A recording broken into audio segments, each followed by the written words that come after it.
Hello, everyone. This is Darcinovia here. This is my review on IQ, which is I, comma Q. They're all in capitals. I don't know why the book is named in that weird naming. It's a strange name to name a book, but whatever. I'm not going to judge.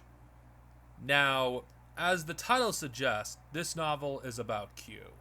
Now, I've reviewed another novel in the past that was written by Peter David that involves Q, but he wasn't really the main focus. Q's Squared was mostly focusing on, you know, multiple dimensions, and the main antagonist was Tulane. While this one is the only novel I can think of where Q is the protagonist. Now, I didn't know, you know, that would be the case because when I was purchasing this novel back in 2016, I just saw Peter David's name on it and I just purchased it because Peter David has a great reputation in the Star Trek fandom when it comes to Star Trek novels, and pretty much anything he's touched turns to gold. Now, IQ, how is the story? Now, how does it work with Q as the main character? Because Q is one of these characters that is very mysterious. Not that much is known about him. And revealing too much about him would kill the mystique of Q.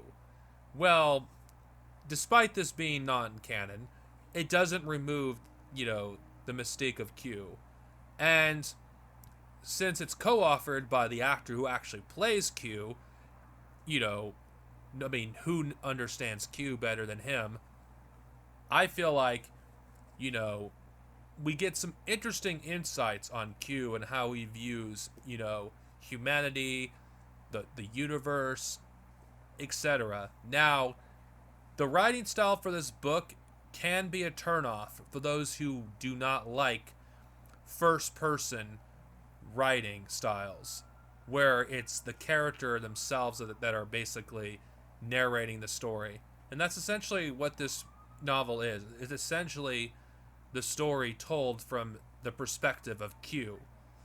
And as someone that enjoys, Q as a character, I think most of his appearances in Star Trek are some of the fun episodes that I love in Star Trek. And some of my favorite episodes in The Next Generation feature Q. So yeah, I think this novel is pretty good. And if you're a fan of Q, I'd recommend it. Now, some people may be turned off by the first person writing style, and the plot, may be a little convoluted, especially, towards the end of the novel about what the fuck happened. I do think this novel is kind of a mind fuck at times.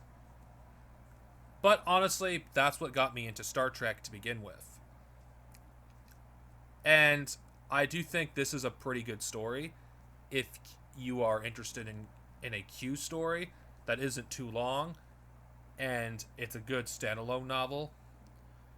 Now, this novel will not be for everyone. Some people may be turned off by the writing style.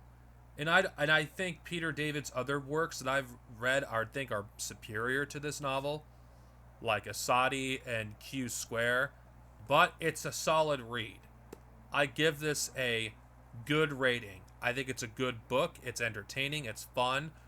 A bunch of crazy shit happens. It's kind of a mind fuck at times. But you know what?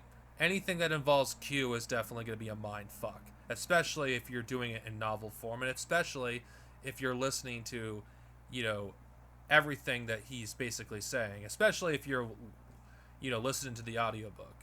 Because the audiobook is narrated by the actor who plays Q. So yeah, no matter what way you want to experience it, whether it's the audiobook or the novel, I'd recommend the novel. I think it's a solid read. Next time I talk about a Star Trek novel, I'm going to be reviewing a Voyager novel, which is written by one of the co-creators of Star Trek Voyager. Majestic will be the next novel I will be reviewing. Stay safe, everyone. May we live long and prosper, and see you guys next time with another video. Later.